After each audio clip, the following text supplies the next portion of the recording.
Yeah, maybe they're over there just talking to some neighbors or something.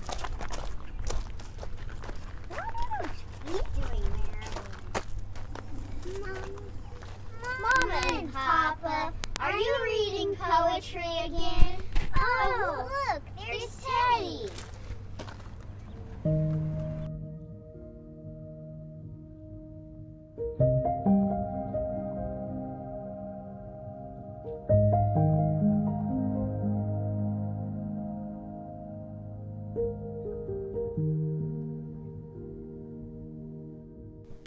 Okay, so in today's video, we are going to be talking about the poem Gate A-4.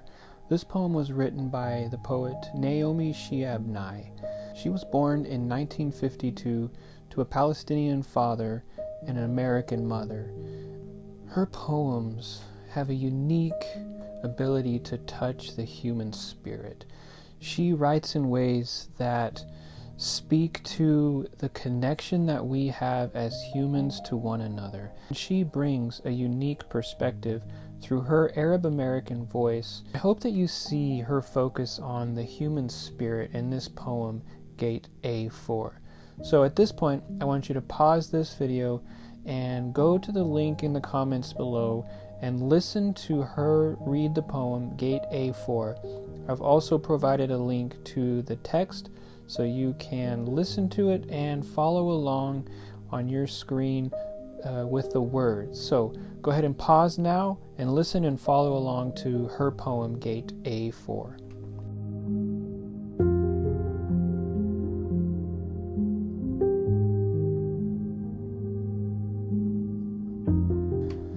Okay, welcome back.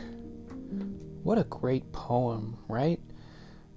I just love listening to her read that poem. Every time she gets to those final lines, something inside me just really feels what she's trying to get at with this poem. This interconnectedness, this looking past surface features and connecting to each other on a deeper level is something that this world desperately needs, and right now more than ever. We need to feel that connectedness to our fellow humans around the world, and this poem is such an amazing example of that. So I want to just kind of talk about a couple elements of this poem that I think you should pay special attention to. I want to talk about a few specific elements of this poem that I think will be beneficial for your reading and poetry in general, and specifically for this poem.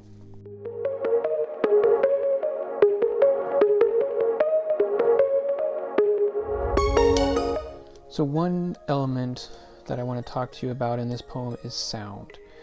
Now, sound in poetry is very important, and one thing that I noticed when reading this poem is the repetition of sound kind of comes in and comes out at various points in the poem. As the number 1, we see the repetition of the vowel A. Wandering around the Albuquerque airport terminal, after learning my flight had been delayed for hours, I heard an announcement. If anyone in the vicinity of Gate A-4 understands any Arabic, please come to the gate immediately. You notice there's a lot of long A sounds in stanza number 1. I just like the way that she focuses on this kind of attention to detail in the sound at the beginning of the poem. I think it helps set the tone for us understanding the rest of what happens here. So what I see happening through the repetition of the long A sound here is we get orientated to the importance of language in the poem. So we see at the beginning that the person at the airline counter is unable to answer the question or understand what the woman is stressed about. And so they try to find somebody who can communicate with her. And so, but with all of the repetition of the A sounds in stanza 1, our attention to the importance of language is brought to focus immediately.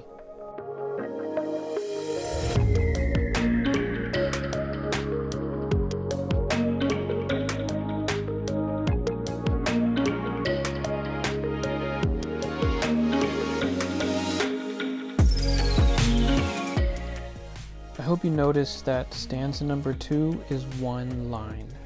All of the other stanzas are multiple lines. There's only one stanza in this poem that consists solely of one line, and that's stanza number 2. So that should automatically make you focus more intently on this line before moving on. This line, above all other lines, has been isolated for a reason. It's meant to introduce us. It's meant to complement the tone that's been signified in stanza number 1. Well, one pauses these days. Gate A-4 was my own gate. I went there. One pauses these days. So this is post 9/11, after terrorist attacks, and there was a lot of social discrimination based upon looks, and especially Arab features and garb and culture. And so, and on top of that, this is at an airport. So one pauses these days. So not only are we supposed to pause here and pay special attention to this line, but we're supposed to think about, okay, this isn't an airport.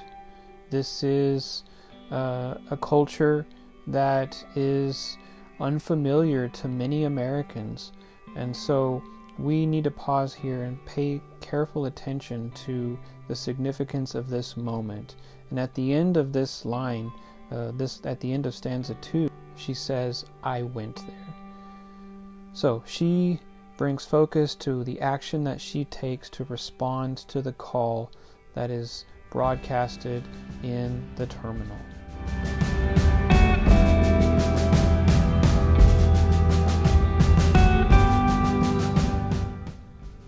So another aspect of poetry that's important to pay attention to is where a line ends, referred to as a line break. And one of my favorite line breaks in this poem is in stanza 3, where we hear the speaker she's hearing the announcement over the intercom. So here's first 3 lines in stanza 3. An older woman in full traditional Palestinian embroidered dress, just like my grandma wore, was crumpled to the floor, wailing. Help, said the flight agent. I really like that line break, and the way that help is right after wailing. It's almost as if the speaker is saying that the woman on the floor was wailing help. And she is, in a sense, but the actual word help is coming from the flight agent.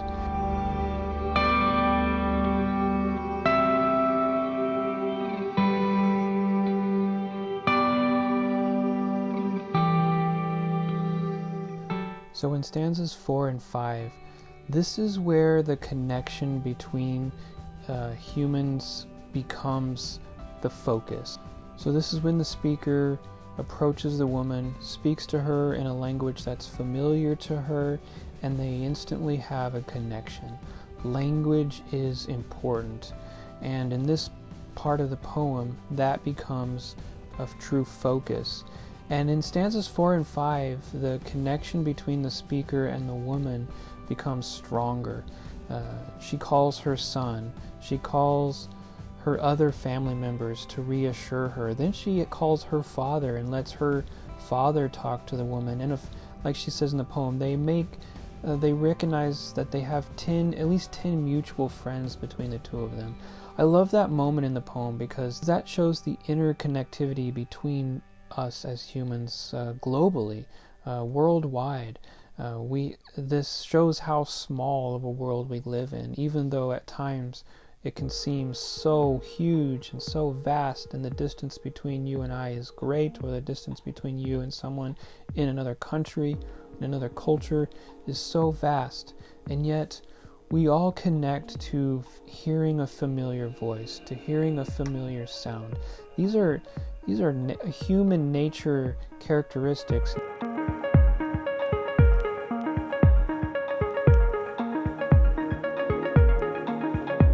So in stanza number 6, the connection between the people at the terminal becomes the focal point.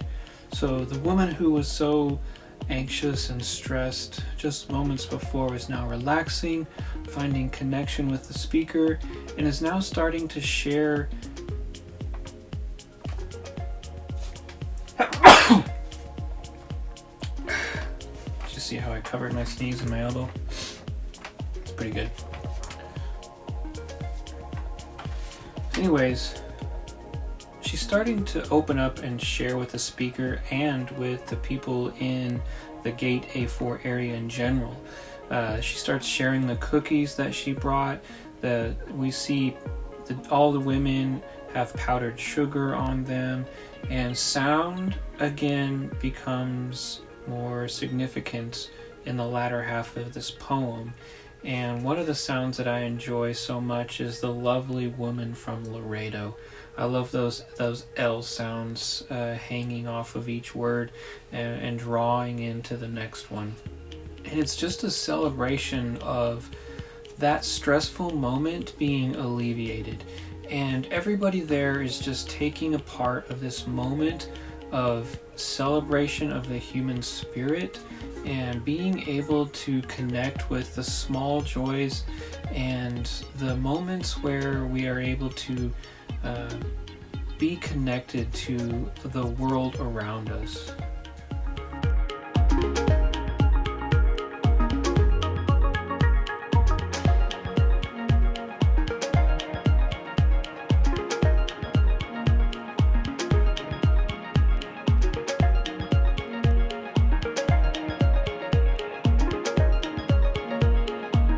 Another thing I really enjoy about stanza number 7 is the alliteration and the assonance that brings back the focus of sound.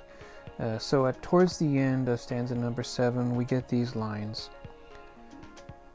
And I notice my new best friend, by now we are holding hands, had a potted plant poking out of her bag. Some medicinal thing with green furry leaves. Such an old country tradition.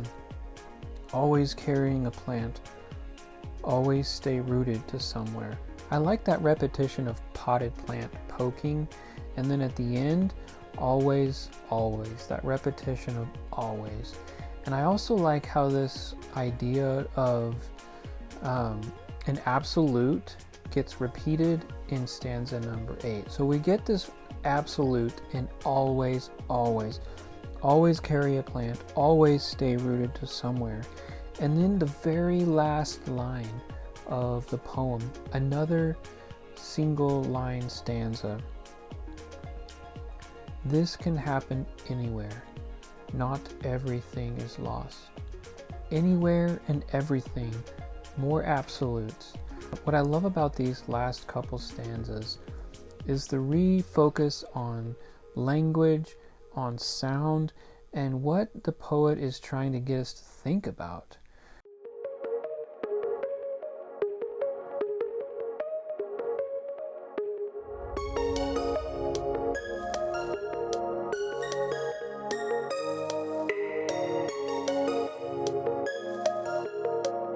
She says in stanza 8, and I looked around that gate of late and weary ones, and I thought, this is the world I want to live in.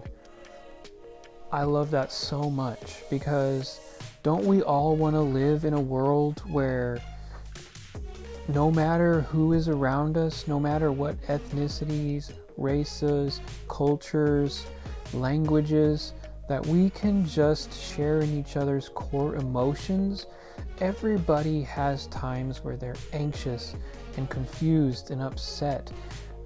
But what this poem is asking us to do is to focus on those moments where we can celebrate in each other's recovery, where we can celebrate in each other's moments of getting over a stressful situation and realizing that we can rely on our fellow humans. And this is what I love about Nye's poetry, is the way that she brings focus on the things that should be most important to us.